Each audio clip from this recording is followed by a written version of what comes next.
Maman Catherine, elle va prendre ta place pour le voyage. Elle ne me fait pas honte comme toi. J'espère que tu comprendras. J'étais en train d'arroser les plantes dans mon jardin quand ces mots sont apparus sur l'écran de mon téléphone. L'arrosoir a glissé de mes mains et est tombé sur les bégonias que j'avais plantées l'année dernière avec tant d'amour. L'eau s'est lentement déversée sur la terre, se mêlant aux larmes qui commençaient à couler sur mes joues. Mes yeux se sont remplis de larmes, tandis que je relisais le message encore et encore, espérant que les mots changeraient, que ce n'était qu'un cauchemar. Mais c'était bien là, écrit par mon propre fils. Elle ne me fait pas honte comme toi. 111 ans dédiés à cette enfante. Et voilà comment il me payait. Mais ce qu'il ne savait pas, c'est qu'il venait de réveiller une femme qui n'avait plus rien à perdre. Et quand une mère en arrive à ce point, tout peut arriver. Le jardin est devenu un tunnel silencieux. Je ne pouvais entendre que le murmure du vent entre les feuilles et le goutte-à-goutte constant de l'arrosoir renversé. Chaque seconde semblait une éternité, tandis que je processais ce que je venais de lire. Faire honte. Moi, qui avais élevé cet enfant de mes propres mains. Moi qui avais vendu mes bijoux pour lui payer l'université. Moi qui avais été son refuge dans chaque tempête de sa vie. Le téléphone a glissé de mes doigts tremblants et est tombé sur l'herbe humide, mais les mots étaient déjà gravés dans mon âme comme un fer rouge. Je me suis levée avec des jambes chancelantes et j'ai marché vers le petit banc en bois où Robert s'asseyait avec moi chaque après-midi. Mes mains tremblaient, tandis que je m'agrippais au dossier, essayant de garder l'équilibre.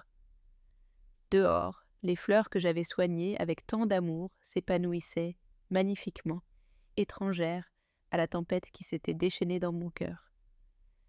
Catherine, la mère d'Amélie, avait gagné.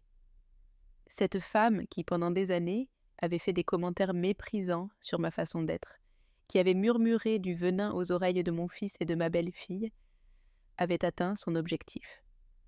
M'éloigner de ma propre famille. Mais tandis que les larmes coulaient sur mes joues, quelque chose a changé en moi. Une froideur que je n'avais jamais ressentie a commencé à grandir dans ma poitrine. Si mon fils croyait qu'il pouvait me jeter comme un objet inutile, il se trompait lourdement. Je m'appelle Françoise, j'ai 61 ans et toute ma vie, j'ai été cette femme qui met toujours sa famille en premier. Chaque matin, je me lève à 6 heures, je prépare le café comme ma mère me l'a appris, et je regarde les photos de mes petits-enfants que j'ai collées sur le réfrigérateur. Ma maison sent la cannelle et les souvenirs. Les murs sont couverts de photographies d'anniversaire, de remises de diplômes et de Noël où j'apparais toujours souriante, serrant Léo, mon fils unique, dans mes bras comme s'il était mon trésor le plus précieux. Depuis que je suis veuve il y a 3 ans, mon monde est devenu plus petit. Robert, mon mari, était mon compagnon de vie, et sans lui, les nuits sont devenues éternelles. Mais j'avais Léo, j'avais Amélie, ma belle-fille. Et j'avais l'espoir qu'un jour j'aurais plus de petits-enfants courant dans cette maison que nous avions construite avec tant d'amour. Chaque dimanche, je préparais le déjeuner de famille, chaque anniversaire. J'organisais les célébrations, chaque problème qu'ils avaient devenait mon problème. Léo a toujours été ma fierté. Un ingénieur à succès, beau garçon, avec ce sourire hérité de son père. Quand il allait épouser Amélie, il y a 5 ans, j'ai pensé qu'il avait trouvé la femme parfaite pour lui. Elle était éduquée, venait d'une famille aisée, et j'ai fait tout mon possible pour qu'elle se sente la bienvenue dans notre famille. Mais il y avait quelque chose dans sa façon de me regarder, comme si j'étais un vieux meuble qui encombrait sa nouvelle vie. Catherine, la mère d'Amélie, était une autre histoire. Dès le premier jour où je l'ai rencontrée, j'ai senti cette froideur calculée derrière ses sourires parfaits. Toujours impeccablement vêtue, toujours avec des commentaires subtils sur ma façon de cuisiner, de m'habiller, de parler. « Ah, Françoise, comme tu es originale », disait-elle de cette voix douce qui cachait du venin. Mais je me taisais parce que je voulais maintenir la paix familiale. Le mois dernier, après des semaines de planification, j'ai décidé d'organiser des vacances en famille. 3 ans s'étaient écoulés depuis la mort de Robert et je sentais que nous avions besoin de nous reconnecter en tant que famille. J'ai cherché des destinations, comparé les prix, fait des réservations dans un magnifique hôtel sur la Côte d'Azur.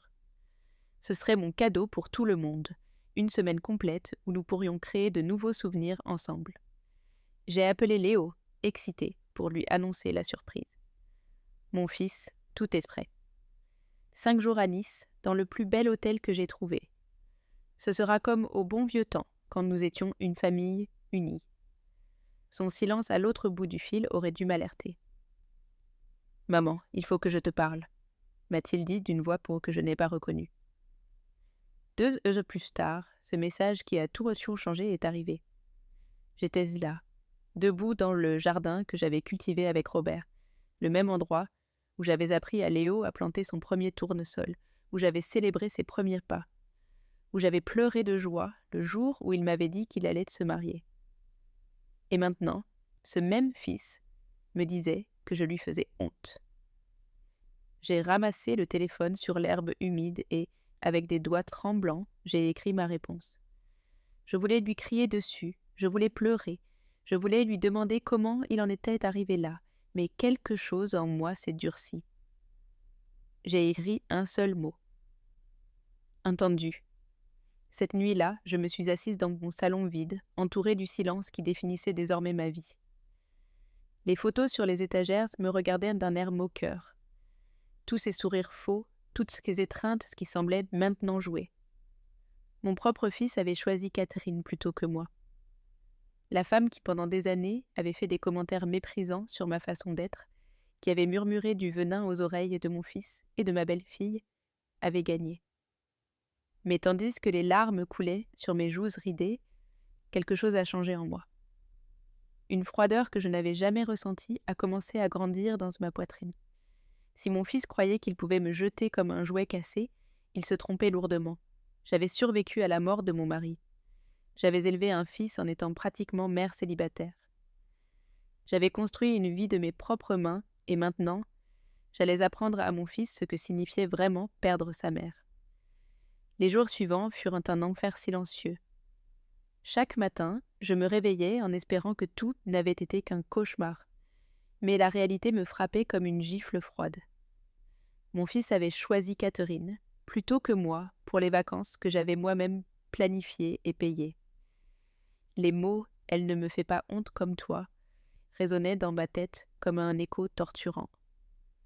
Le premier jour après le message, je suis restée au lit jusqu'à midi. Je n'avais pas la force de me lever, de faire semblant que tout allait bien. Émilie, ma voisine de toujours, a frappé à la porte comme tous les matins pour notre café partagé. « Françoise, ça va ? Tu n'es pas sortie de toute la journée » a-t-elle crié de l'extérieur. Mais je n'ai pas pu répondre. Comment allais-je lui expliquer que mon propre fils m'avait humiliée de cette manière ? Comment allais-je lui raconter que je n'étais plus la bienvenue dans ma propre famille ? Le deuxième jour, j'ai essayé de reprendre ma routine. Je me suis levée, je me suis habillée, j'ai préparé le petit déjeuner, mais quand je suis allée regarder les photos de Léo sur le réfrigérateur, les larmes ont recommencé à couler. Il était là, souriant à sa remise de diplôme, me serrant dans ses bras le jour de son mariage, portant son premier enfant. Où était passé cet enfant qui me disait que j'étais la meilleure maman du monde ? Quand avait-il commencé à me voir comme un fardeau, comme quelque chose dont il fallait avoir honte ? J'ai appelé Amélie, ma belle-fille, pensant qu'elle pourrait peut-être faire comprendre à Léo à quel point il m'avait blessée. Le téléphone a sonné 5 fois avant qu'elle ne réponde. « Bonjour Françoise », m'a-t-elle dit d'une voix distante que je n'ai pas reconnue. « Amélie, ma chérie, il faut que je te parle de ce qui s'est passé. Peut-être que tu peux m'aider à... » Mais elle m'a interrompue. « Françoise, je pense qu'il vaut mieux que tu respectes la décision de Léo. Catherine sait comment se comporter dans ces endroits chics. Tu sais, parfois tu dis des choses qui peuvent être mal interprétées. » Ces mots furent pires que ceux de Léo. Amélie, la jeune fille que j'avais accueillie à bras ouverts, que j'avais traitée comme une fille, me rejetait aussi. Qu'est-ce que je dis de mal, Amélie? En quoi t'ai-je manqué en tant que belle-mère? Mais la ligne était déjà coupée. Elle avait raccroché sans même dire au revoir. Cet après-midi-là, j'ai erré dans ma maison comme un fantôme. Chaque recoin me rappelait des moments heureux qui semblaient célébrer tant de Noël, le salon où Léo avait joué enfant, le jardin où il avait fait ses premiers pas. Tout semblait vide, sans signification. Je me suis assise sur le canapé et j'ai composé le numéro de Léo. J'avais besoin d'entendre sa voix. J'avais besoin de comprendre ce que j'avais fait de mal. Le téléphone a sonné 1 fois, 2 fois, 3 fois. Finalement, il a répondu. « Qu'est-ce que tu veux, maman ?» Sa voix était froide, impatiente. « Mon fils, s'il te plaît, parlons. Je ne comprends pas ce que j'ai, mais pour mériter ça. Explique-moi en quoi je t'ai manqué. » Il y eut un long silence de l'autre côté. Je pouvais entendre des voix en arrière-plan, des rires. Il était avec Amélie et sûrement avec Catherine. « Maman, ce n'est pas que tu aies fait quelque chose de spécifique. C'est juste que Catherine s'intègre mieux dans ces environnements. Elle sait comment s'habiller, comment parler, comment se comporter. Je ne veux pas avoir à m'inquiéter de... » Il s'est arrêté là, mais le message était clair. « De ce que tu pourrais me faire honte ?»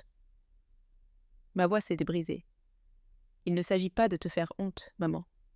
C'est juste que Catherine est simplement plus appropriée pour ce genre de voyage. » Appropriée. Ce mot s'est planté dans mon cœur comme une épine. Moi, qui avais travaillé 2 emplois pour lui donner le meilleur, je n'étais pas assez appropriée pour mon propre fils. « Je comprends, » ai-je murmuré. « Profitez bien du voyage. » Et j'ai raccroché. Cette nuit-là, je n'ai pas pu dormir. Je suis restée éveillée à regarder le plafond, pensant à tous les sacrifices que j'avais faits pour Léo. Je me suis souvenue des nuits où je n'avais pas dîné pour qu'il puisse bien manger, des chaussures cassées que j'avais portées pendant des mois pour pouvoir lui acheter ses fournitures scolaires. Des fois où j'avais travaillé malade pour ne pas perdre le salaire dont j'avais besoin pour ses études. Et maintenant, après tout cela, je n'étais pas assez appropriée pour accompagner ma propre famille en vacances.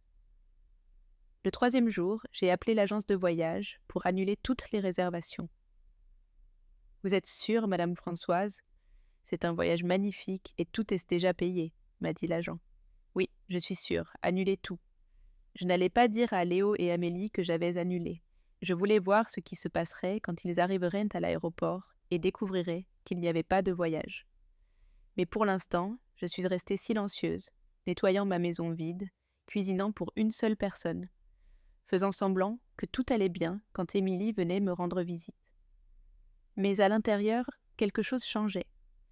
La tristesse commençait à se transformer en quelque chose de plus froid, de plus calculé. Si ma famille y croyait pouvoir me jeter si facilement, elle se trompait lourdement. J'avais 71 ans, mais j'avais encore du feu dans les veines, et ce feu était sur le point de se transformer en une tempête qu'aucun d'eux ne verrait venir. L'humiliation s'est intensifiée quand je m'y attendais le moins. C'était un vendredi après-midi et j'étais au supermarché du quartier pour acheter le nécessaire pour une autre semaine de solitude, quand j'ai entendu une voix familière derrière moi. « Françoise, quelle coïncidence de te trouver ici. » C'était Catherine, radieuse et parfaitement apprêtée comme toujours, poussant un chariot plein de produits chers. « Bonjour, Catherine, » ai-je réussi à murmurer, sentant mes joues s'enflammer de honte. « Comment vas-tu ? J'ai entendu dire que tu as dû annuler le voyage à Nice. » Quel dommage. Son sourire était aussi faux que son inquiétude. « Mais ne t'inquiète pas, je m'assurerai que Léo et Amélie passent un moment merveilleux. Je sais exactement comment gérer ces voyages élégants. » Chaque mot était comme un coup de poignard. Catherine savait parfaitement ce qui s'était passé, et elle savourait ma douleur. « C'est ce que tu sais, Françoise. Ces hôtels de luxe exigent une certaine finesse. Ce n'est pas pour tout le monde. » Ses yeux m'ont parcouru de haut en bas, évaluant mes vêtements simples, mes chaussures usées, mon vieux sac à main. « Mais tu comprends, n'est-ce pas ? Parfois, il vaut mieux laisser les personnes plus expérimentées dans ces environnements s'en charger. » Expérimenté, approprié, finesse. Tous ces mots étaient différents. façon de me dire que je n'étais pas assez bien, que je ne méritais pas d'être avec ma propre famille. Oui, bien sûr, ai-je murmuré en évitant son regard. Je veux juste que Léo soit heureux. Catherine a ri de ce rire cristallin que je détestais tant. Ah, tu es si compréhensive, c'est pour ça que je t'apprécie tant. Tu sais reconnaître ta place. Ma place. Comme si j'étais une servante dans la vie de mon propre fils. Quand je suis rentrée à la maison, mes jambes tremblaient tellement que j'ai à peine pu monter les escaliers. Je me suis assise sur le canapé et j'ai pleuré comme je n'avais pas pleuré depuis la mort de Robert. Mais ce n'étaient pas des larmes de tristesse, c'étaient des larmes de rage, d'indignation, d'une humiliation si profonde qu'elle me rongeait de l'intérieur. Le lundi suivant, j'ai reçu un autre coup de poignard. Amélie a publié sur ses réseaux sociaux une photo d'elle, de Léo et de Catherine dans un restaurant chic. Tous les trois souriaient parfaitement, vêtus de manière impeccable, trinquant avec des coupes de champagne. La légende disait « En préparation pour les meilleures vacances en famille ». Quelle bénédiction d'avoir une belle-mère si élégante et sophistiquée. Elle avait tagué Catherine comme la meilleure belle-mère du monde. La meilleure belle-mère du monde. Tandis que moi, la mère qui avait élevé Léo, qui avait tout sacrifié pour lui, j'étais traitée comme un fardeau dont il fallait avoir honte. Cet après-midi-là, Émilie était venue me rendre visite avec un air préoccupé. « Françoise, j'ai entendu des rumeurs dans le quartier. On dit que tu ne vas pas en vacances avec ta famille. C'est vrai ?» Je ne pouvais plus lui mentir. Je lui ai tout raconté, chaque mot blessant, chaque humiliation. Émilie m'a serrée dans ses bras pendant que je pleurais. « Cet enfant ingrat, a-t-elle murmuré, après tout ce que tu as fait pour lui. Mais ne t'inquiète pas, ma chérie. La vie a des façons de rendre justice. » Mais l'humiliation n'était pas terminée. Le mercredi, alors que je me promenais dans le parc où j'emmenais Léo enfant, j'ai rencontré plusieurs voisines du quartier. « Françoise, est-il vrai que votre belle-fille préfère emmener sa mère en vacances plutôt que vous ?» a demandé Madame Dubois, avec cette curiosité morbide qui caractérise les commères du quartier. « C'est que Catherine a plus d'expérience en voyages internationaux, ai-je répondu en essayant de garder ma dignité. « C'est étrange, a commenté une autre. Je pensais que les mères avaient toujours la priorité sur les belles-mères. Mais bon, chaque famille est différente. » Leurs regards de pitié étaient pires que leurs mots. Tout le quartier savait que ma propre famille m'avait rejetée. Cette nuit-là, assise dans mon lit, j'ai regardé les albums photos de Léo. Il était là à 5 ans, me serrant dans ses bras et me disant que j'étais la plus belle maman du monde. À 10 ans, me défendant quand un camarade de classe s'était moqué de mon uniforme de travail. À 15 ans, me promettant qu'il prendrait toujours soin de moi quand il serait grand. À 20 ans, pleurant dans mes bras quand sa première petite amie l'avait quitté. Où était passé cet enfant? Quand avait-il commencé à avoir honte de moi? Quand avait-il décidé que Catherine était une meilleure mère que moi? Le jeudi, j'ai reçu l'appel qui a fini de me briser. C'était Léo. « Maman, je voulais juste te prévenir qu'on part demain matin très tôt pour l'aéroport. Catherine a réussi à nous surclasser en première classe. Tu te rends compte pourquoi c'était la bonne décision ?» Sa voix était joyeuse, excitée. Il n'y avait aucune trace de culpabilité ou de regret. « Bon voyage, mon fils, ai-je réussi à dire. On se voit à ton retour. » Mais quand j'ai raccroché, quelque chose en moi s'est complètement brisé. Ce n'était pas seulement de la tristesse, c'était quelque chose de plus profond, de plus destructeur. C'était la compréhension que pour mon propre fils, j'étais un fardeau, une honte, quelque chose dont il fallait se débarrasser. Je me suis levée du canapé et j'ai marché vers ma chambre. Dans le miroir de la coiffeuse, j'ai vu une femme de 71 ans avec des cheveux grisonnants et des rides qui racontaient l'histoire d'une vie de sacrifice. Mais j'ai aussi vu autre chose dans mes yeux. Une étincelle qui n'était pas là avant. Une détermination froide qui m'a surprise moi-même. Si ma famille croyait pouvoir me piétiner si facilement, elle allait avoir une surprise. J'avais passé toute ma vie à être la femme conciliante, la mère sacrifiée, celle qui cédait toujours pour maintenir la paix. Mais cette femme était morte avec ce message cruel de Léo. La femme qui restait était complètement différente et elle était sur le point de leur apprendre à tous ce que coûtait de sous-estimer une mère blessée. Cette nuit-là, pendant qu'ils faisaient leurs valises pour leur voyage de luxe, je suis restée éveillée à planifier quelque chose de complètement différent. Parce que quand on a Quelque touché le chose fond, quand d'eux on ne a verrait perdu tout venir. ce qu'on croyait important, on découvre qu'on n'a plus rien à perdre. Et une femme qui n'a plus rien à perdre est la plus dangereuse de toutes. Le vendredi s'est levé gris et froid comme mon âme. Léo, Amélie et Catherine devaient déjà être à l'aéroport, se préparant à embarquer sur le vol que j'avais payé pour les vacances que j'avais planifiées, vivant la vie de famille dont j'avais été exclue. Je suis restée au lit jusqu'à 11 heures du matin, sans force, pour affronter un autre jour de solitude et d'humiliation. Quand je me suis finalement levée, la maison ressemblait à un mausolée. Chaque pièce résonnait de souvenirs qui faisaient maintenant mal. J'ai préparé du café pour une seule personne, j'ai mangé des toasts secs en silence et je me suis assise devant la fenêtre à regarder passer la vie des autres. Émilie a frappé à la porte, comme toujours, mais cette fois, je n'ai pas ouvert. Je n'avais pas la force de faire semblant d'aller bien, de sourire et de prétendre que mon cœur n'était pas en 1000 morceaux. La première nuit seule fut terrible. Chaque bruit de la maison me faisait sursauter. Le réfrigérateur qui s'allumait, les tuyaux qui craquaient, le vent qui frappait aux fenêtres. Mais c'était le silence qui me tourmentait le plus. Le silence d'un téléphone qui ne sonnait pas, de messages qui n'arrivaient pas, d'une famille qui n'avait plus besoin de moi. J'ai essayé de regarder la télévision, mais tout me rappelait des moments en famille. Les émissions que je regardais avec Léo quand il était enfant, les feuilletons que je commentais avec Amélie, les journaux télévisés que Robert et moi regardions ensemble. J'ai éteint la télévision et je suis allée me coucher, mais le sommeil n'est pas venu. Je suis restée éveillée jusqu'à 4 heures du matin, à regarder le plafond et à me demander à quel moment j'avais perdu mon fils. Le samedi fut pire. Émilie est venue tôt, inquiète parce que je n'avais pas répondu à ses appels. « Françoise, ouvre s'il te plaît. Je sais que tu es là. » J'ai dû ouvrir parce que je ne voulais pas que les voisins commencent à murmurer plus qu'ils ne le faisaient déjà. « Ma chérie, tu as une mine affreuse. Quand as-tu mangé quelque chose de décent pour la dernière fois ?»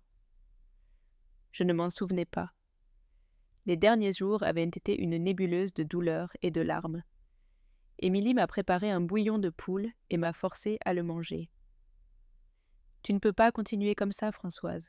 Cet enfant ingrat ne vaut pas que tu te détruises. » Mais ce n'était pas seulement à cause de Léo, c'était à cause de tout, d'une vie entière de sacrifices qui semblait n'avoir servi à rien, de la compréhension douloureuse que pour ma famille, j'étais remplaçable. « Tu sais ce qui est le pire, Émilie ?» lui ai-je dit, tandis que les larmes coulaient sur mes joues. C'est que je pensais avoir bien fait. Je pensais qu'être une bonne mère signifiait tout sacrifier pour ses enfants. Mais il s'avère qu'élever un fils qui a honte de vous n'est pas être une bonne mère, c'est être une idiote. Cet après-midi-là, pour la première fois depuis des jours, je suis sortie de la maison. J'avais besoin d'air frais, j'avais besoin de m'éloigner des murs qui m'étouffaient de souvenirs. J'ai marché jusqu'au parc où j'emmenais Léo enfant. Il y avait la balançoire où il passait des heures, le banc où je m'asseyais pour le regarder jouer, le sentier où il a appris à faire du vélo. Je me suis assise sur ce banc et j'ai pleuré sans me soucier de qui me voyait. Une dame âgée s'est approchée et m'a demandé si j'allais bien. « C'est juste que ma famille n'a plus besoin de moi, » lui ai-je expliqué. Elle m'a regardée avec cette compréhension que seules les femmes qui ont beaucoup vécu peuvent avoir.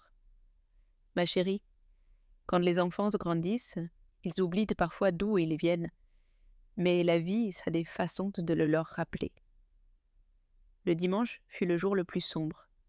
Je n'avais pas bien dormi depuis des jours, j'avais à peine mangé, et mon corps commençait à en ressentir les effets. J'avais mal à la tête, mes mains tremblaient, et je me sentais étourdie chaque fois que je me levais. Mais c'était la douleur émotionnelle qui me consumait le plus, une sensation de vide si profonde qu'elle m'ôtait l'envie de vivre.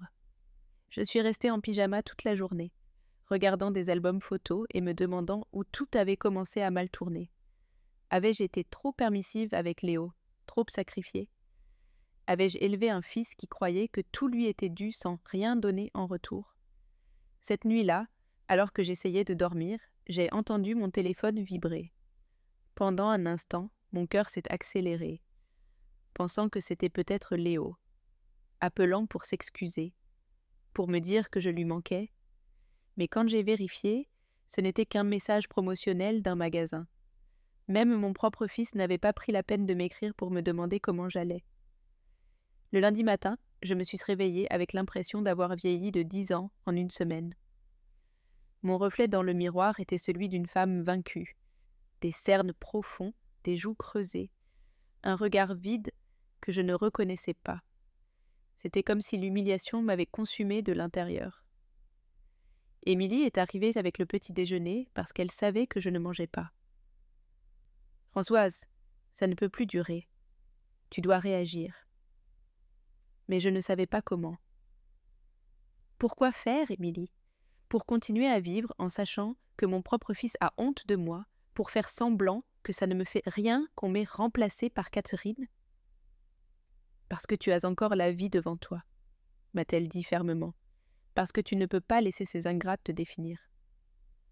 Cet après-midi-là, pendant qu'Émilie nettoyait ma maison, parce que je n'en avais même plus la force, j'ai décidé de regarder les papiers de Robert. Cela faisait 3 ans que je reportais la tâche d'organiser ces documents, mais maintenant j'avais besoin de faire quelque chose, n'importe quoi, pour distraire mon esprit de la douleur. Je suis montée au grenier où Robert gardait toutes ses archives importantes, des boîtes et des boîtes, remplies de documents qu'il avait accumulés tout au long de notre vie commune. De vieilles factures, des garanties d'électroménager, des lettres de travail, des polices d'assurance, le tout couvert de poussière et d'oubli. En fouillant une boîte particulièrement vieille, j'ai trouvé un dossier que je ne me souvenais pas d'avoir vu auparavant. Il était marqué de l'écriture de Robert. Héritage familial. Très important. Je l'ai ouvert avec curiosité et ce que j'ai trouvé a tout changé. À l'intérieur, il y avait des documents notariés, des titres de propriété que je ne connaissais pas et une lettre scellée qui m'était adressée. Les mains tremblantes, j'ai ouvert la lettre et j'ai commencé à lire. Les mots de Robert, écrits peu avant sa mort, m'ont révélé un secret qui allait changer tout ce que je croyais savoir sur ma vie. Et pour la première fois en une semaine, un sourire froid s'est dessiné sur mon visage. Mes larmes ont séché et ont été remplacées par quelque chose de beaucoup plus puissant. La détermination. Ma famille croyait pouvoir me jeter, m'humilier, me remplacer. Mais je venais de découvrir que j'avais plus de pouvoir que je ne l'avais jamais imaginé, et j'étais sur le point de l'utiliser. La femme brisée qui avait pleuré pendant des jours était morte. Celle qui restait était complètement différente, et elle avait des plans. Mes mains tremblaient en tenant la lettre de Robert. Son écriture familière me transporta aux derniers jours de sa vie, quand il me demandait constamment d'aller au grenier chercher ses papiers importants. Je lui disais toujours que je le ferais plus tard, que je devais d'abord m'occuper de lui. Je n'aurais jamais imaginé que ces papiers contiendraient le secret qui allait tout changer. « Ma chère Françoise, » commençait la lettre, « si tu lis ceci, cela signifie que je ne suis plus avec toi et que tu as enfin regardé les documents du grenier. Il y a quelque chose que j'aurais dû te dire il y a des années, mais je n'ai jamais trouvé le bon moment. Mon père, ton beau-père, n'était pas seulement le modeste mécanicien que tu as connu. Avant de mourir, il m'a avoué quelque chose qui a changé notre vie sans que tu le saches. J'ai continué à lire, le cœur battant à tout rompre. Robert me racontait comment son père avait acheté, des décennies auparavant, plusieurs terrains dans ce qui était alors la périphérie de Paris, des propriétés qui semblaient sans valeur à l'époque, mais qui, avec la croissance urbaine, valaient maintenant une fortune. Je ne te l'ai pas dit parce que je savais que tu voudrais tout vendre et le donner immédiatement à Léo. Mais je voulais que tu aies cette sécurité pour tes vieux jours, pour que tu ne dépendes jamais de personne. Mes yeux se sont remplis de larmes, mais cette fois, ce n'étaient pas des larmes de tristesse. C'était des larmes d'étonnement, de gratitude envers mon défunte mari et de quelque chose de plus sombre, l'anticipation. Selon les documents, j'étais l'unique héritière légale de 5 propriétés commerciales dans le centre-ville. Des propriétés qui, selon la date des estimations les plus récentes, valaient plus que ce que j'avais gagné dans toute ma vie. Était l'immeuble où Léo avait son bureau d'ingénierie. L'immeuble qu'il louait depuis 3 ans, payant un loyer considérable à une société de gestion, sans jamais savoir que sa propre mère en était la véritable propriétaire. Garde ce secret jusqu'à ce que le moment soit venu de l'utiliser, continuait la lettre de Robert. Et quand ce moment viendra, souviens-toi que tu mérites le respect et l'amour, pas la pitié ni l'humiliation. Utilise ce cadeau pour te construire la vie que tu mérites. Je suis restée assise sur le sol du grenier pendant des heures, lisant et relisant chaque document, les titres de propriété, les contrats, les estimations. Tout était en ordre, tout était à mon nom. Pendant 3 ans, j'avais vécu comme une veuve pauvre qui dépendait de sa pension et de la charité occasionnelle de son fils, alors qu'en réalité, j'étais propriétaire de biens qui faisaient de moi une femme riche. Je suis descendue du grenier d'un pas ferme pour la première fois en une semaine. La douleur était toujours là, mais elle était maintenant accompagnée de quelque chose de beaucoup plus puissant, un plan. Émilie m'a trouvée en train de classer les documents sur la table de la salle à manger. « Françoise, tu as l'air différente. Qu'as-tu trouvé là-haut » Je lui ai montré les papiers sans révéler tous les détails. Robert m'a laissé plus que je ne l'imaginais, Émilie. Beaucoup plus. Elle a examiné quelques documents avec des yeux surpris. « Mon Dieu, Françoise, savais-tu que tu étais propriétaire de tout ça » J'ai secoué la tête. Robert voulait que ce soit une surprise pour mes années dorées. Seulement, il n'imaginait pas que j'en aurais besoin pour quelque chose comme ça. Cette nuit-là, pour la première fois en une semaine, j'ai dormi profondément, non pas par paix, mais par épuisement après des heures de planification de chaque mouvement. Le lendemain, j'ai commencé à agir. La première chose que j'ai faite a été de contacter Maître Bernard, l'avocate qui avait géré les affaires de Robert. « Madame Françoise, je suis heureux d'avoir de vos nouvelles. Vous avez enfin trouvé les documents du grenier. » Je lui ai expliqué que j'avais besoin d'activer toutes les propriétés, de les mettre sous ma gestion directe et de connaître tous les détails des contrats en cours. Maître Bernard m'a donné rendez-vous à son bureau cet après-midi-là. « Vous avez une fortune considérable, Madame Françoise. Ces propriétés ont généré des revenus qui se sont accumulés sur un compte que votre mari a ouvert pour vous. De l'argent que vous n'avez jamais touché. Les chiffres qu'il m'a montrés m'ont laissé sans voix. Non seulement j'avais des propriétés, mais j'avais 3 ans de loyers accumulés qui transformaient mon compte en banque en quelque chose que je n'avais jamais rêvé. « Et qu'en est-il de mon fils » ai-je demandé. « A-t-il des droits sur ces propriétés » Maître Bernard a secoué la tête. « Votre mari a été très précis. Tout est à votre nom exclusivement. Vous avez le contrôle total. » Pendant les heures suivantes, Maître Bernard m'a tout expliqué en détail. La société qui gérait mes propriétés était tout à fait légitime, mais elle me rendait des comptes. Je pouvais prendre n'importe quelle décision concernant les contrats, les locataires, les rénovations. « Y compris les expulsions » ai-je demandé.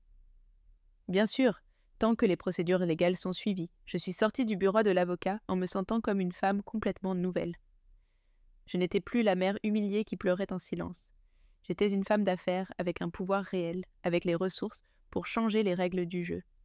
Pendant toute la semaine où ma famille avait été en vacances, dépensant mon argent et m'humiliant, j'avais découvert que j'avais plus de pouvoir qu'ils ne l'avaient jamais imaginé. Cette nuit-là, je me suis assise dans mon jardin avec une tasse de thé et j'ai commencé à planifier chaque mouvement. Je n'allais pas agir sur un coup de tête. Je n'allais ni crier, ni faire de scandale. J'allais être stratégique, calculée, froide.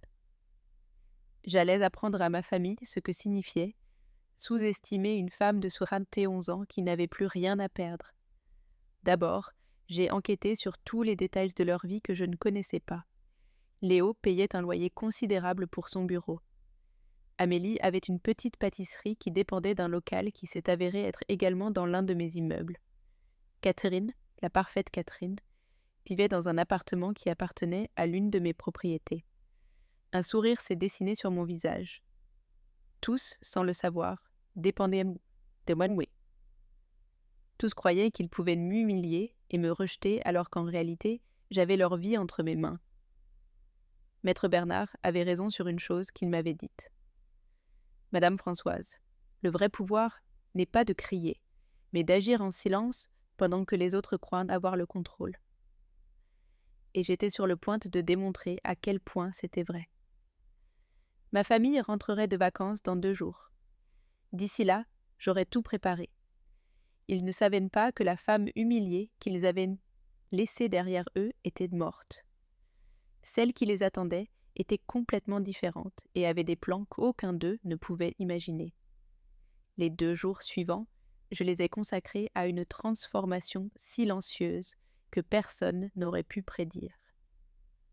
Pendant que ma famille profitait de ses vacances payées avec mon argent et planifiées avec mes efforts, je me reconstruisais de fond en comble. Mais cette fois, non pas comme la mère sacrifiée et complaisante que j'avais été toute ma vie, mais comme la femme de pouvoir que Robert avait voulu que je sois. Le mercredi matin, je suis allée à la banque avec Maître Bernard. La directrice, une jeune femme qui m'avait traitée avec la condescendance typique réservée aux femmes âgées, a complètement changé d'attitude quand elle a vu les chiffres sur mon compte. « Madame Françoise, c'est un honneur de vous avoir comme cliente. En quoi pouvons-nous vous servir ?» Soudain, je n'étais plus une veuve pauvre qui peinait à payer ses factures. J'étais une cliente premium avec des ressources suffisantes pour changer des vies. « Je veux ouvrir un compte professionnel », lui ai-je dit avec un calme qui m'a surprise moi-même. « Et j'ai besoin d'informations sur les investissements et la gestion immobilière. » Pendant les heures suivantes, Maître Bernard et la directrice m'ont expliqué des options que je n'avais jamais envisagées. Je pouvais développer mon activité immobilière, investir dans plus de propriétés, même créer une société de gestion. Mais mon objectif n'était pas de m'étendre, mais de réorganiser ce que j'avais déjà. Maître Bernard, je veux revoir tous les contrats de location de mes propriétés, en particulier ceux qui expirent dans les prochains mois. Il m'a montré une liste détaillée. Le contrat du bureau de Léo expirait dans 6 semaines, celui du local d'Amélie dans 2 mois. Et l'appartement de Catherine avait une clause de renouvellement qui dépendait entièrement de mon approbation. Puis-je décider de ne pas renouveler ces contrats ? Ai-je demandé. Bien sûr, à condition de donner le préavis correspondant selon la loi. 60 jours pour les biens commerciaux, 30 pour les résidentiels. Un sourire froid s'est dessiné sur mon visage. Parfait. Tenez-moi informé de toutes les dates. Le jeudi, j'ai décidé de faire quelque chose que je n'avais pas fait depuis des années. Prendre soin de mon apparence. Je suis allée au salon de coiffure où Amélie avait l'habitude d'aller. La coiffeuse, Renata, me connaissait comme la belle-mère d'Amélie et m'avait toujours traitée avec cette amabilité superficielle réservée aux clientes moins importantes. « Madame Françoise, quelle surprise de vous voir ici. Juste une coupe simple comme d'habitude ?»« Non, » ai-je répondu fermement. « Je veux une transformation complète, coupe moderne, couleur, soin, et je veux aussi que vous me recommandiez une boutique de vêtements élégants. » Renata a semblé surprise, mais l'argent que j'ai posé sur son comptoir a parlé plus fort que ses préjugés. 3 heures plus tard, la femme qui est sortie du salon était méconnaissable. Mes cheveux, que j'avais portés pendant des années en un chignon simple et négligé, tombaient maintenant en ondulations douces et modernes. La couleur grise avait été remplacée par un châtain élégant avec des mèches subtiles. Renata avait fait de la magie. « Madame Françoise, vous êtes spectaculaire. Vous paraissez 10 ans plus jeune. » Mais la vraie transformation est venue dans la boutique que Renata m'a recommandée. Pendant des années, j'avais acheté des vêtements dans des magasins discount, pensant toujours à économiser pour en donner plus à Léo. Maintenant, pour la première fois depuis des décennies, j'achetais des vêtements pour moi. Des robes élégantes, des blazers sophistiqués, des chaussures de qualité, des accessoires que je ne m'étais jamais permis. La vendeuse, une femme de mon âge nommée Camille, est devenue mon alliée. « Madame, vous avez une silhouette élégante qui n'avait besoin que des bonnes pièces pour briller. » Quand j'ai essayé le premier ensemble complet et que je me suis vue dans le miroir, je me suis à peine reconnue. C'était comme si la vraie Françoise, celle qui avait été cachée sous des années de sacrifice et d'abnégation, était enfin sortie et est restée bouche bée sur le pas de la porte. « Françoise, je n'arrive pas à croire que c'est toi. » Son étonnement était sincère. Tu as l'air puissante. » Et elle avait raison. Pour la première fois depuis des années, je me sentais puissante. Je lui ai parlé de ma découverte, omettant évidemment les détails les plus compromettants de mes plans. Robert m'a laissé plus de sécurité que je ne l'imaginais. Il s'avère que je n'ai besoin de dépendre de personne. Émilie m'a serrée dans ses bras, avec les larmes aux yeux. Je suis si heureuse de te voir comme ça, ma chérie. Pendant tant d'années, tu n'as vécu que pour les autres. Il était temps que tu vives pour toi. Le vendredi soir, alors que ma famille rentrait chez elle après ses vacances de luxe, j'étais à la maison en train de préparer le terrain pour leur retour. J'avais réorganisé quelques meubles, accroché de nouveaux tableaux et transformé ma maison en le reflet de la femme que j'étais devenue. Maître Bernard avait préparé tous les documents dont j'aurais besoin, les contrats de location, les avis légaux, les papiers qui prouveraient que j'étais propriétaire de tout ce que ma famille croyait étranger à moi. « Madame Françoise, êtes-vous sûre de vouloir aller jusqu'au bout ? Une fois que vous commencerez, il n'y aura pas de retour en arrière. » Maître Bernard, ai-je répondu avec un calme qui m'a surprise. J'ai passé 71 ans à être la femme que tout le monde attendait que je sois. Conciliante, sacrifiée, invisible. Cette femme est morte la semaine dernière quand mon propre fils m'a dit que je lui faisais honte. La femme qui reste n'a aucune intention de revenir en arrière. Cette nuit-là, pour la première fois en une semaine, je me suis assise dans mon jardin, non pas pour pleurer, mais pour planifier.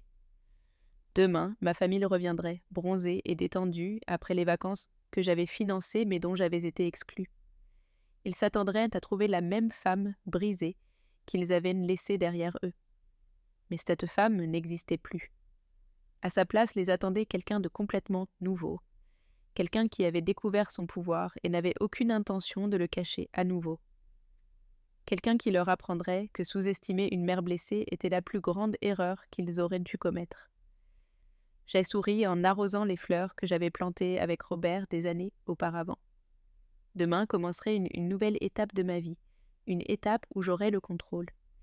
Et ma famille était sur le point de découvrir ce que signifiait vraiment connaître Françoise. Le samedi matin, mon téléphone a sonné.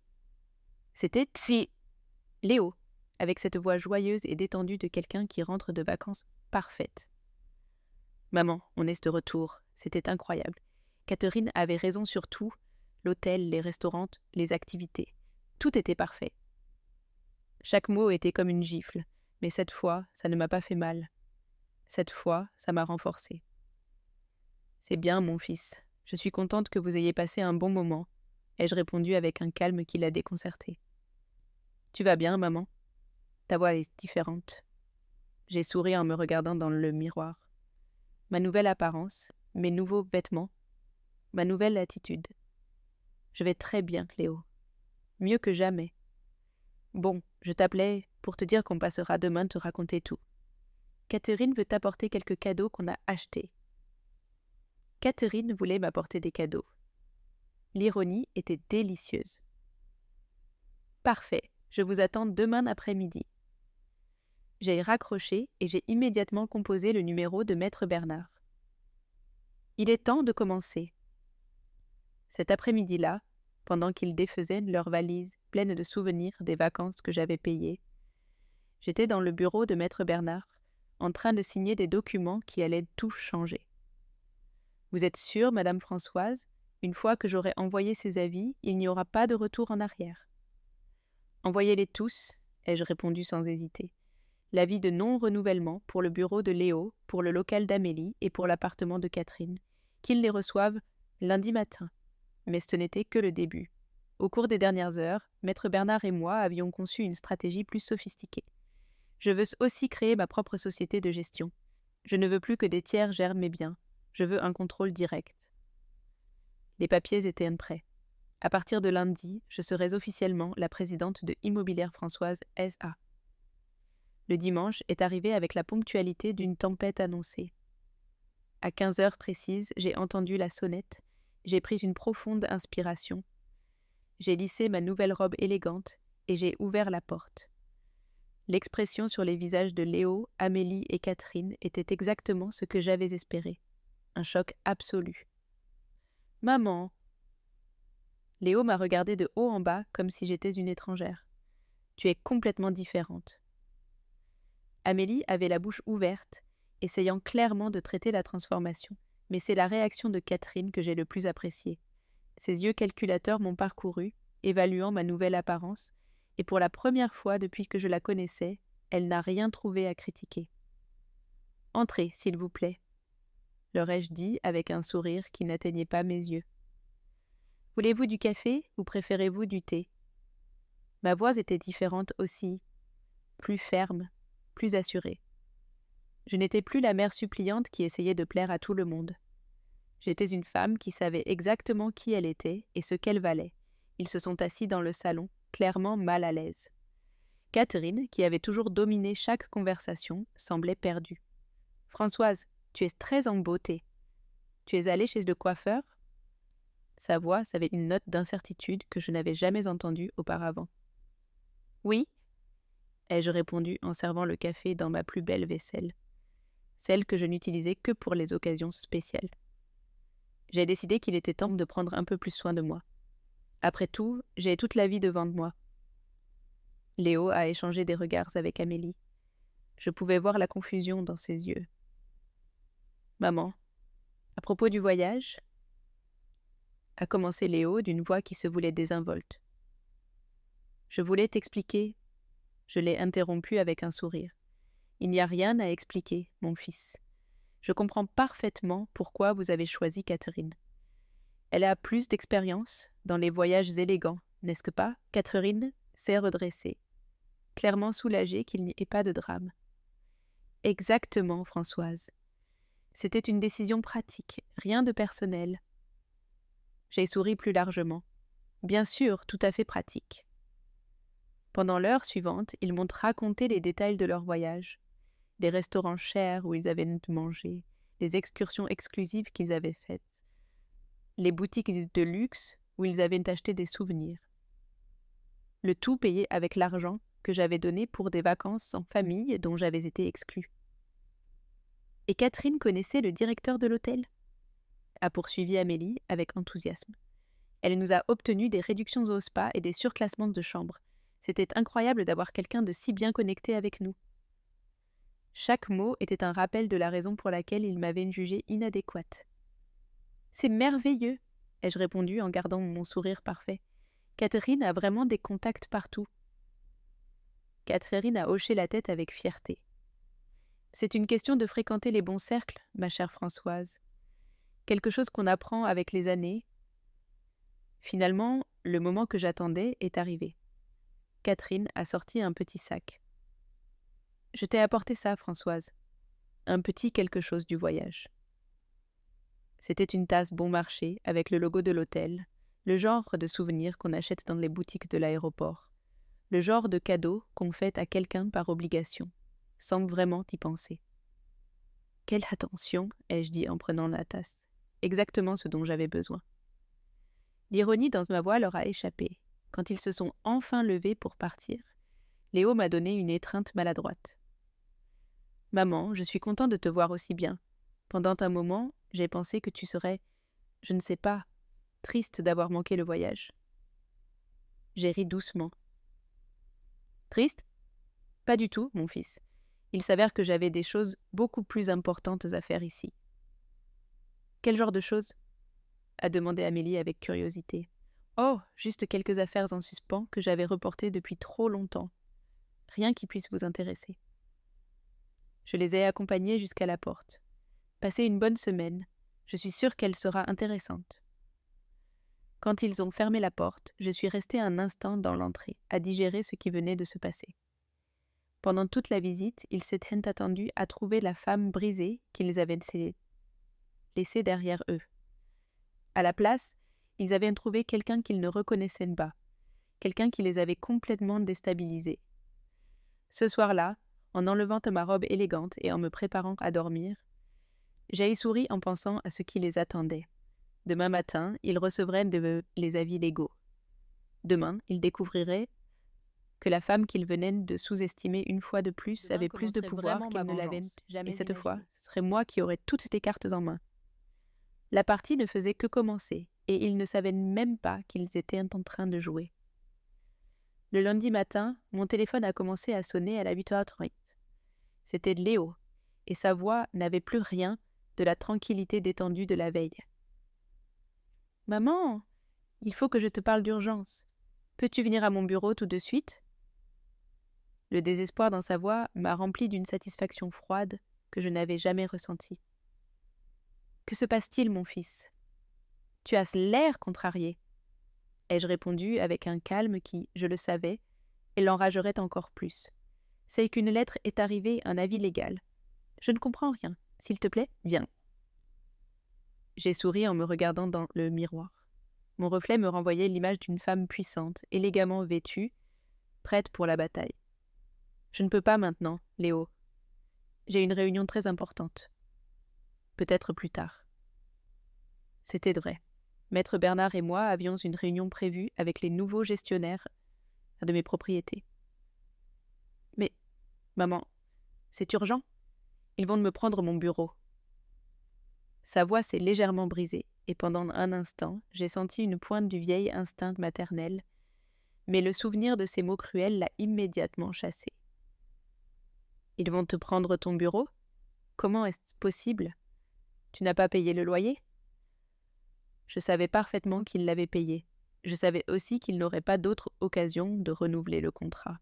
« Si, je l'ai payé, mais ils disent que la propriétaire a décidé de ne pas renouveler le contrat. Je ne comprends pas pourquoi. J'ai toujours été un locataire exemplaire. »« C'est étrange, » ai-je murmuré avec une fausse préoccupation. « Et qui est-ce la propriétaire ? Peut-être que tu peux lui parler directement. » Il y eut un silence à l'autre bout du fil. « Je ne sais pas. L'avis vient d'une société de gestion, mais il dit que la propriétaire a pris la décision personnellement. Elle s'appelle Immobilière Françoise S.A. » J'ai dû me mordre les lèvres pour ne pas rire. « Immobilière Françoise ? Quelle coïncidence de nom ? Ce doit être une autre Françoise. » Léo a soupiré de frustration. « Maman, s'il te plaît, peux-tu venir ? J'ai besoin de toi. » Pour la première fois depuis des décennies, mon fils avait besoin de moi, mais je n'étais plus la même femme qui accourait pour le sauver sans poser de questions. « Je suis désolée, mon fils, mais comme je te l'ai dit, j'ai des engagements importants. Peut-être que tu peux chercher un autre bureau. » Et j'ai raccroché. Le pouvoir de raccrocher à mon propre fils, de lui refuser mon aide quand il en avait besoin, était enivrant. Pendant des années, il avait tenu pour acquis que je serais toujours disponible pour ses crises. Plus maintenant. 1 heure plus tard, mon téléphone a de nouveau sonné. Cette fois, c'était Amélie, et elle semblait hystérique. « Françoise, j'ai besoin de ton aide. J'ai reçu une lettre horrible. » Sa voix était remplie de panique. « Bonjour, Amélie. Quel genre de lettre ? » Comme si je ne le savais pas parfaitement. « Ils vont fermer ma pâtisserie. Ils disent qu'ils ne vont pas renouveler mon contrat de location. 5 ans à travailler là et maintenant ils me jettent dehors sans explication. » Je pouvais l'entendre pleurer. La même Amélie qui, la semaine précédente, m'avait raccroché au nez quand j'avais essayé de lui expliquer ma douleur. « C'est terrible, ma chérie. Et tu ne peux pas parler au propriétaire ?» Amélie a sangloté plus fort. « C'est ça le pire. Le propriétaire est une femme et apparemment, elle a pris la décision personnellement. Elle ne me connaît même pas. Elle s'appelle Françoise quelque chose. Quel nom horrible !» Cette fois, je n'ai pas pu retenir un petit rire. « Françoise, oui, c'est un nom assez commun. C'est peut-être une femme âgée, aigrie par la vie. » Amélie n'a pas saisi l'ironie. « Exactement, c'est sûrement une vieille bique amère qui ne supporte pas de voir les jeunes travailler. »« Françoise, j'ai besoin que tu m'aides. Connais-tu un avocat, quelqu'un qui puisse faire quelque chose ?»« Je suis désolée, Amélie, mais je ne connais personne qui puisse t'aider avec des questions juridiques.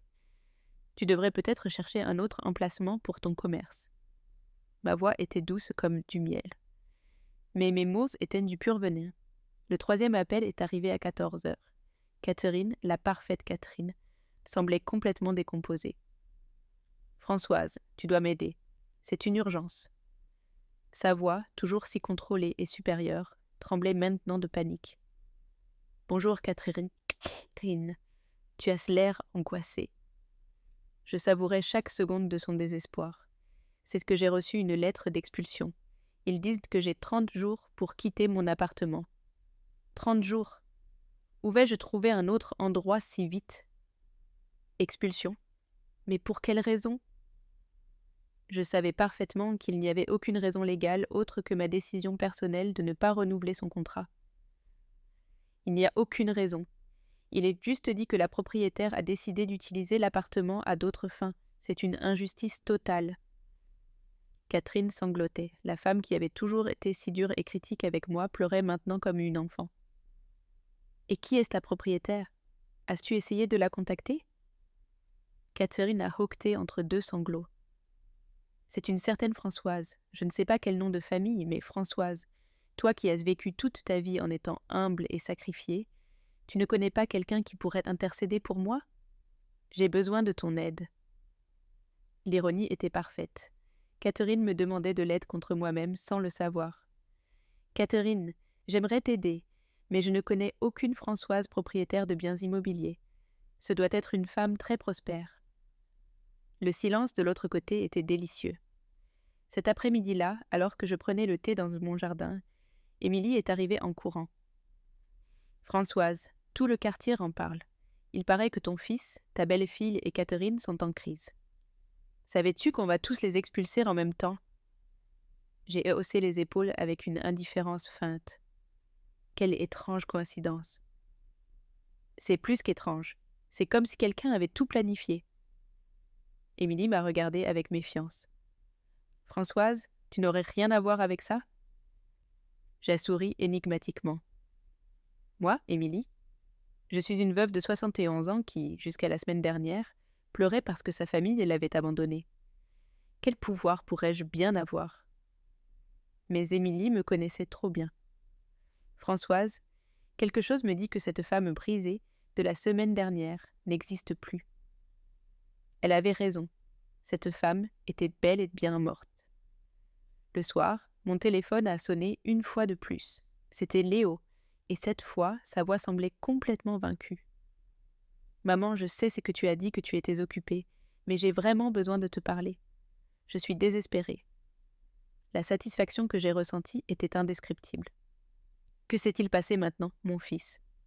ai-je demandé avec une fausse innocence.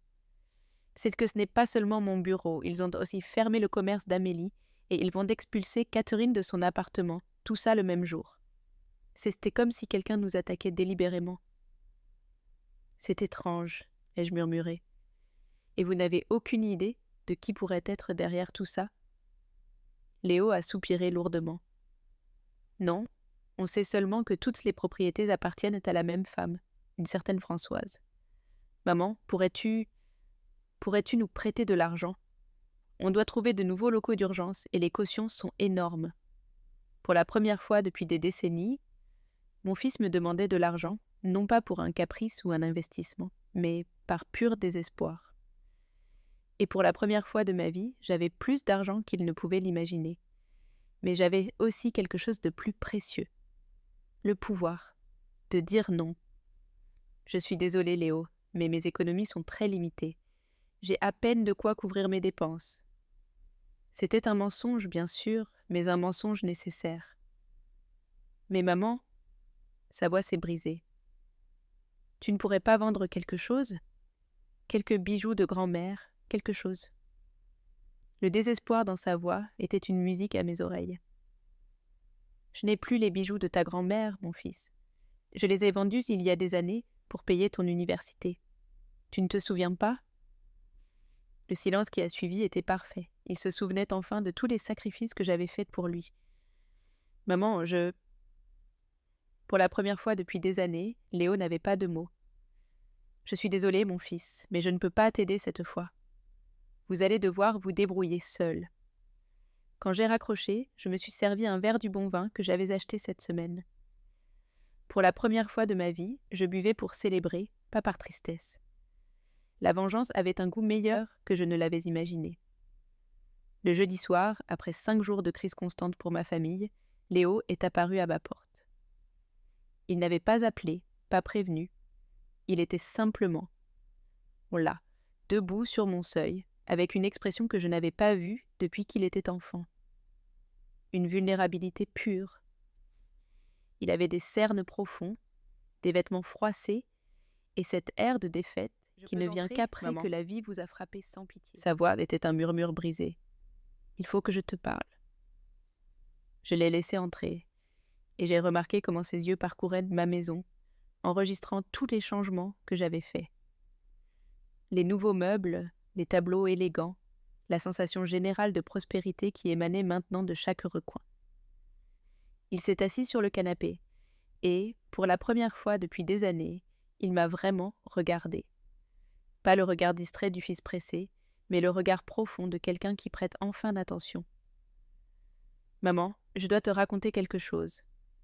Ces derniers jours ont été un enfer, mais pas seulement à cause des problèmes de travail et de logement. »« Que veux-tu dire ?» ai-je demandé, bien que je sache parfaitement où cette conversation menait. « Catherine. Catherine n'est pas la personne que je pensais qu'elle était. » Ses mains tremblaient pendant qu'il parlait. Quand tout a commencé à mal tourner, quand nous avons eu besoin d'une aide réelle, elle a simplement disparu. Elle a dit qu'elle devait régler ses propres problèmes d'abord. Fascinée, j'ai souri intérieurement. Catherine, la parfaite Catherine, qui savait fréquenter les bons cercles, avait montré son vrai visage dès que les choses s'étaient corsées. « Et Amélie ?» ai-je demandé. Léo a soupiré profondément. Amélie est anéantie par l'histoire de sa pâtisserie, mais il y a autre chose. Hier soir, elle m'a avoué quelque chose qui m'a brisé le cœur. Quoi donc ? Ma voix a gardé ce calme qui le déconcertait tant ces derniers temps. Elle m'a dit qu'elle n'a jamais voulu qu'on t'exclue du voyage. Elle m'a dit que c'était l'idée de Catherine depuis le début, qu'elle l'avait convaincue que ce serait mieux ainsi. Elle m'a dit qu'elle s'est sentie mal tout le temps, mais qu'elle n'a pas su comment contredire sa mère. Les pièces du puzzle se mettaient enfin en place. Catherine avait été la vraie manipulatrice, celle qui avait empoisonné ma famille contre moi. Mais cela n'excusait pas Léo. C'est lui qui avait choisi ces mots, c'est lui qui avait choisi de me blesser. Et pourquoi me racontes-tu ça maintenant, mon fils ? Léo m'a regardé avec les larmes aux yeux. Parce que j'ai réalisé quelque chose d'horrible. Maman, j'ai réalisé que j'ai perdu la seule personne qui m'aime vraiment sans condition. Catherine a disparu dès que les choses se sont compliquées. Amélie est si désespérée qu'elle peut à peine penser à autre chose qu'à son commerce. Mais toi, tu as toujours été là. Toujours ? Ai-je répété avec un sourire qui n'atteignait pas mes yeux. Il ne me semble pas que tu me voulais là la semaine dernière. Léo s'est couvert le visage de ses mains. Je sais, et je me déteste pour ça. Maman, je veux que tu saches que ces mots horribles que je t'ai dit, je ne les pensais pas vraiment. C'est Catherine qui me les a mis dans la tête. Catherine t'a obligé à me dire que je te faisais honte, ma voix s'est durcie. Catherine t'a mis un pistolet sur la tempe pour que tu écrives ces mots. Léo a pleuré ouvertement. Non, maman, il n'y a pas d'excuse. C'est moi qui ai choisi de te blesser. C'était moi qui ai choisi Catherine plutôt que toi. Et maintenant, j'ai tout perdu. Tout, ai-je demandé avec une curiosité sincère. Ton bureau, le commerce d'Amélie, l'appartement de Catherine. Oui, il semble que vous ayez eu de la malchance. Léo m'a regardé avec ses yeux qui me rappelaient l'enfant que j'avais élevé. Pas seulement ça, maman. J'ai perdu quelque chose de bien plus important. J'ai perdu le respect de moi-même. Comment ai-je pu faire ça à la femme qui m'a tout donné ? Enfin, après 43 ans, mon fils voyait la réalité. Mais il était trop tard pour les larmes et les excuses. Léo, sais-tu ce qui est le plus triste dans tout ça ? Il s'est redressé, dans l'expectative. C'est ce que tu as eu besoin, de tout perdre pour te souvenir de qui je suis, pour toi. Maman, je sais que je ne mérite pas ton pardon, mais je te le demande à genoux s'il le faut. J'ai besoin que tu saches que tu es la personne la plus importante de ma vie, que sans toi, rien n'a de sens. Ces mots étaient sincères, mais ils arrivaient trop tard. Je me suis levée du canapé et j'ai marché vers la fenêtre. Dehors, mon jardin fleurissait magnifiquement sous la lumière de la lune. Sais-tu ce que j'ai découvert cette semaine, Léo? Je me suis tournée vers lui. J'ai découvert que je peux vivre sans vous. J'ai découvert qu'après 71 ans à vivre pour les autres, je peux vivre pour moi. Maman. Sa voix n'était qu'un murmure. J'ai découvert que je suis plus forte, que je ne l'ai jamais imaginé, que j'ai de la valeur au-delà de ce que vous pensiez et que je n'ai besoin de l'approbation de personne pour être heureuse. Léo s'est levé, désespéré. Ça veut dire que tu ne me pardonnes pas? Je l'ai regardé un long moment. Mon fils, l'enfant que j'avais élevé, l'homme qui m'avait brisé le cœur, l'adulte qui affrontait enfin les conséquences de ses actes. Léo, le pardon n'est pas quelque chose qui se supplie, c'est quelque chose qui se gagne. Dis-moi ce que je dois faire, a-t-il supplié. Dis-moi comment je peux gagner ton pardon. J'ai touré avec une tristesse sincère. Tu dois apprendre à vivre sans blesser les gens qui t'aiment. Tu dois apprendre que le véritable amour ne se base pas sur ce que les gens peuvent te donner, mais sur ce que tu peux donner. Maman, à propos de la femme qui nous prend tout, cette Françoise, a-t-il commencé, mais je l'ai interrompu. Qu'y a-t-il avec elle? Léo m'a regardé avec désespoir. Ne pourrais-tu pas lui parler? Peut-être que toi, en tant que femme, tu pourrais lui faire comprendre que nous sommes une famille qui traverse un moment difficile. L'ironie était délicieuse. Mon propre fils me demandait d'intercéder auprès de moi-même. Et pourquoi crois-tu qu'elle m'écouterait? Léo s'est accroché à cet espoir, comme un naufragé. Parce que tu es différente, maman. Tu es bonne, compréhensive. Peut-être que tu peux toucher son cœur. Léo, ai-je dit avec un calme qui l'a complètement déstabilisé. Et si je te disais que cette femme a des raisons très valables de faire ce qu'elle fait? Et si je te disais que peut-être vous méritez exactement ce qui vous arrive? Ses yeux se sont remplis de confusion. Que veux-tu dire? Je veux dire que parfois, dans la vie, les conséquences de nos actes arrivent quand on s'y attend le moins. Et quand elles arrivent, il n'y a ni supplique ni larmes qui puissent les changer. Je me suis approchée de lui et, pour la première fois en des semaines, j'ai touché son visage avec tendresse. Mon fils, je te pardonne, mais pardonner ne signifie pas oublier, et certainement pas redevenir la même qu'avant. Alors, qu'est-ce que ça signifie? A-t-il demandé d'une voix brisée. Ça signifie que tu peux me rendre visite quand tu veux. Ça signifie que tu seras toujours mon fils, mais ça signifie aussi que je ne serai plus jamais la mère qui sacrifie tout, pardonne tout, oublie tout. Cette femme est morte il y a 1 semaine. Léo m'a serré dans ses bras et a pleuré sur mon épaule comme il ne l'avait pas fait depuis qu'il était enfant. Je suis tellement désolée, maman, tellement désolée. Je l'ai laissé pleurer, ressentant un étrange mélange d'amour maternel et de satisfaction froide. Quand il s'est calmé, il s'est séparé de moi.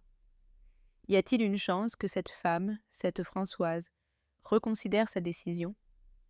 J'ai souri avec une sérénité qui m'a surprise moi-même. Tu sais quoi, mon fils?